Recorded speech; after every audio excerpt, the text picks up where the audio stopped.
Welcome to Module 7, Part 1, and here we're going to discuss Chapters 12 and 13 in Kinsley on faith healing. Of course, faith healing fits squarely within the purview of ethnomedicine, since it's clearly not part of biomedicine or scientific medicine, and certainly part of what we might refer to as alternative medicine, and it's quite similar to the various shamanic practices that we have discussed thus far. So it is certainly relevant here in an ethnomedicine course, and not only that, it sort of brings it home in a way that exorcism does. This is something that is part of our own culture. Faith healing is based on the assumption that God will actually work through certain individuals to bring about healing.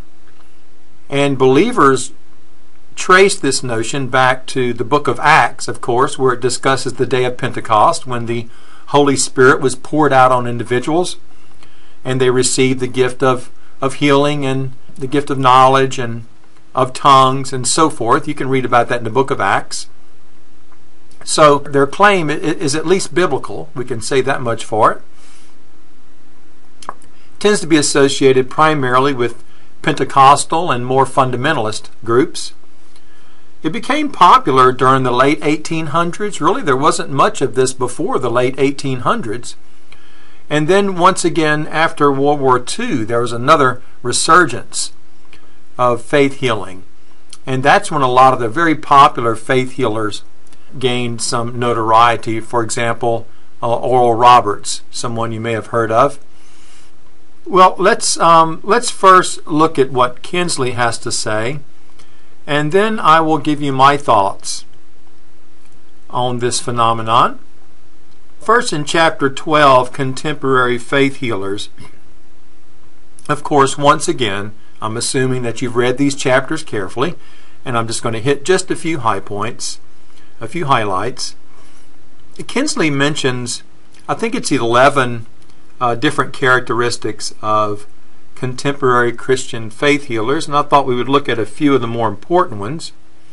First, there is a sort of temporary, kind of transient characteristic to this business. A lot of this type of healing takes place in a revival type setting, especially like a traveling revival type setting in big tents and so forth.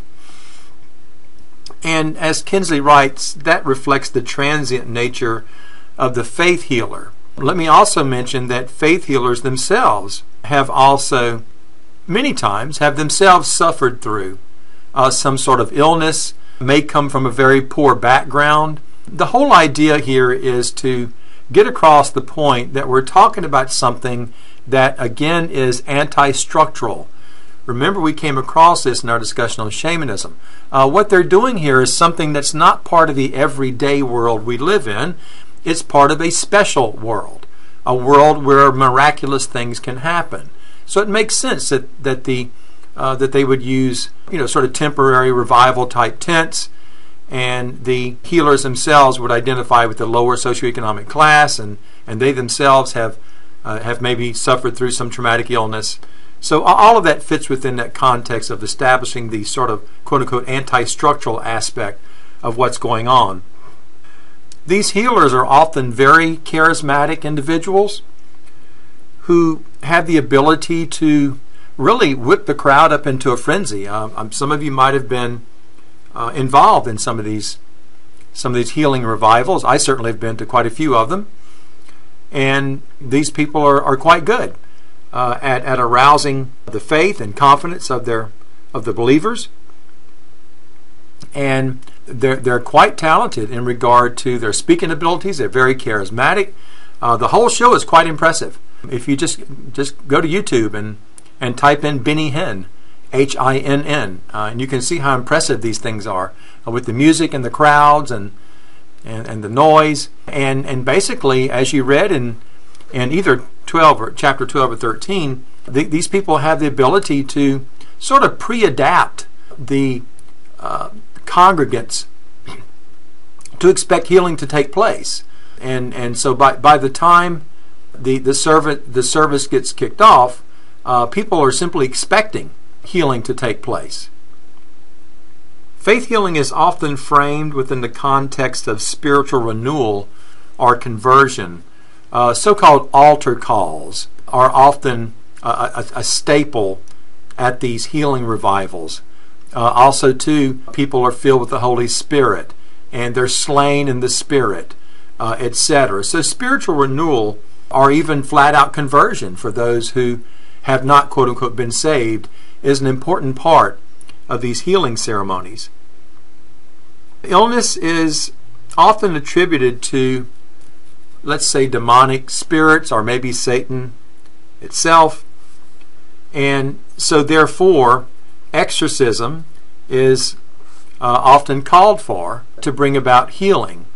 So once again, we see how important possession and exorcism are in regard to sickness and healing. And that very much makes this part of the quote-unquote ethno-medical world in regard to sickness and healing.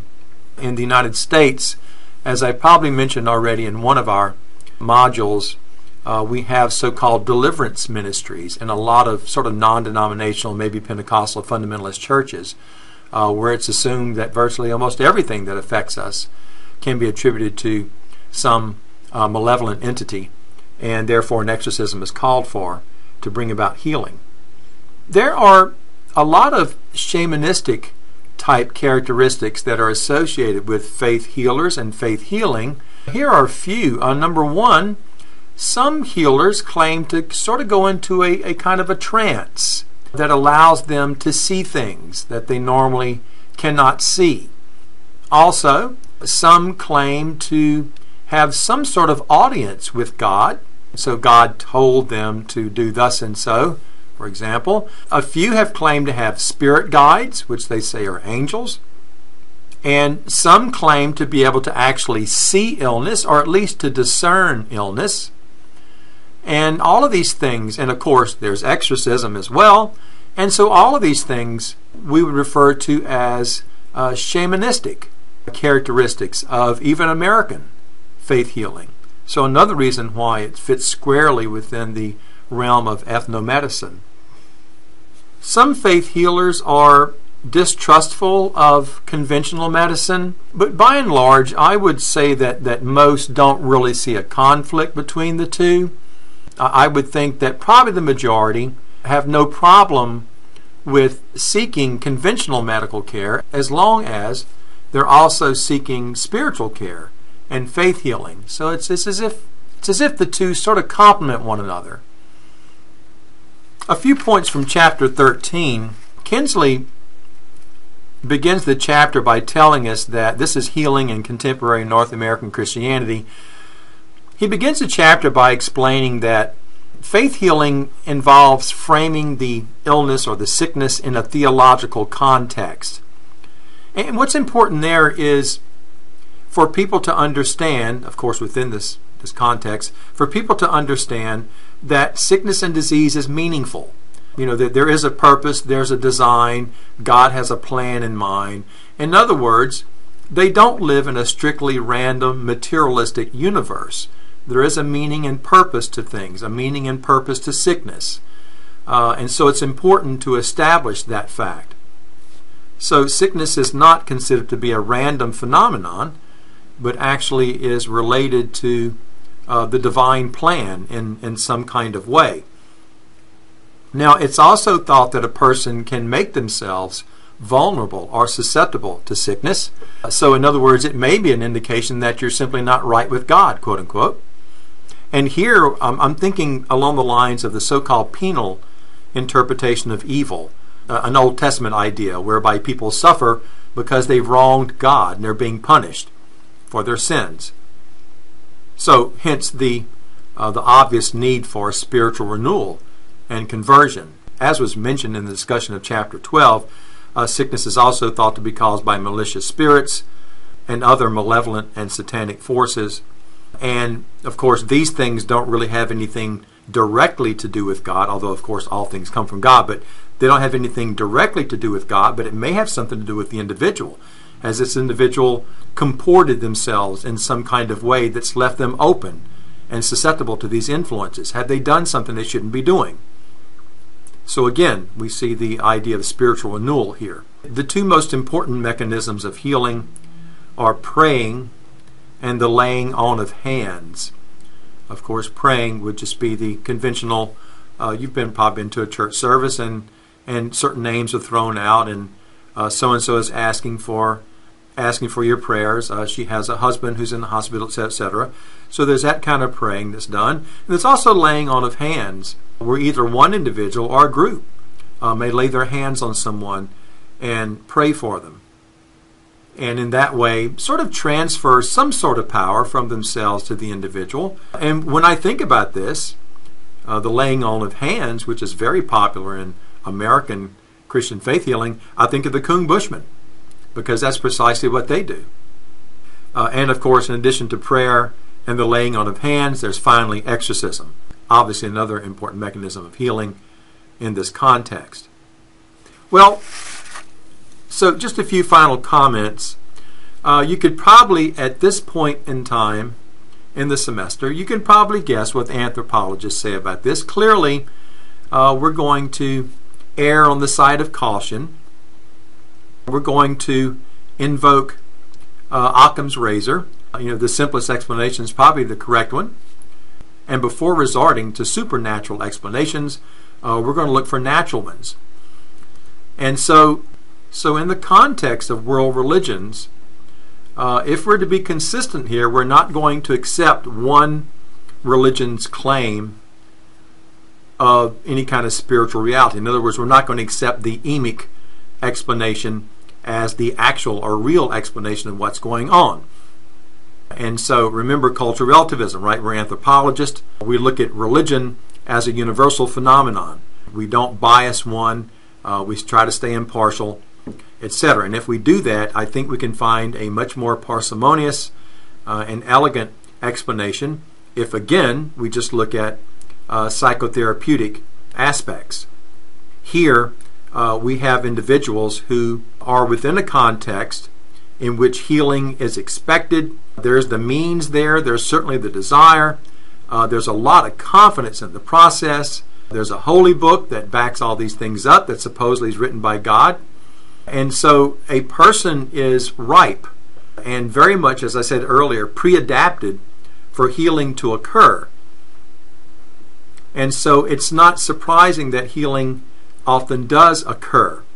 But however, just a couple of comments here we need to keep in mind. Number one,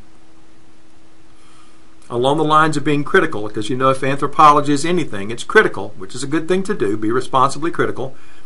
It has been noted that if we were to really test faith healing, the efficacy of faith healing, and we were really responsible and empirical about it, well, the first thing we would do would be to access all the medical records of an individual, interview all their doctors, all of their family, and thoroughly document the nature of their illness and the current state of their illness. And then after the healing ceremony takes place, do a follow-up on them, which could go on for years, to see in fact how they're doing. But as was noted in perhaps maybe some of the literature you'll come across, as far as we know, this has never been done for one single case of faith healing. There are tons of anecdotes, lots of claims that are made, but you will find there's virtually zero good data that we have. In fact, unfortunately, if you YouTube some of these healing revivals and so forth, you'll see a lot of evidence to the contrary, where people claiming to be blind weren't really blind. People claiming to be deaf weren't really deaf. If you watch videos on Benny Hinn, and he, by the way, he is the most famous faith healer in the world today, you will see that people are thoroughly interviewed before they're even allowed near the stage, because they want to make sure they have the right person on stage. and the really sick, decrepit, debilitated people never get anywhere near the stage. Also, you will notice in some of the literature, if you happen to come across it, there's been studies done, for example, on Christian Science. Christian Science is a religion that basically says that sickness is an illusion, and it can be healed with spiritual means, like prayer. And for many years, they basically taught that people should not seek medical care. And in fact, all throughout the 20th century, hundreds and hundreds of Christian scientists died because they did not seek medical attention, or they did not get vaccinations for their children. There's a really good study you may come across that was done comparing graduates of a Christian Science college with graduates of a secular college, University of Kansas, and it found, in fact, that graduates of the Christian Science college expired at a much greater rate and at a younger age than those who went to the secular college, which showed clearly that their method was not working. Also, too, we all know that there are hundreds of stories in the press all the time about people, children especially, unfortunately, dying because they didn't receive treatment. In fact, there was a study done between the years, I think about 1970-something to 1980-something. You can read about this as well. That showed that something like 172 children had died in faith-healing scenarios. And that continues to go on, although now it is against the law, finally. But many children, in fact, have died for want of medical care for just basic everyday maladies. And then, of course, as I said, you can watch the videos on YouTube about Benny Hinn, the most popular faith healer in the world. He's clearly a fraud. I mean, you can watch the videos yourself. Then there's Peter Popoff, who was arguably the most famous faith healer in the 1980s. That video I posted for you, he was exposed as an outright fraud. And of course, this doesn't mean all of them are, but it's just the kind of thing that makes you really scratch your head and maybe get you looking somewhere else for reasons why this phenomenon continues to be so prevalent. And again, I think the psychotherapeutic hypothesis is easily the best one in this case.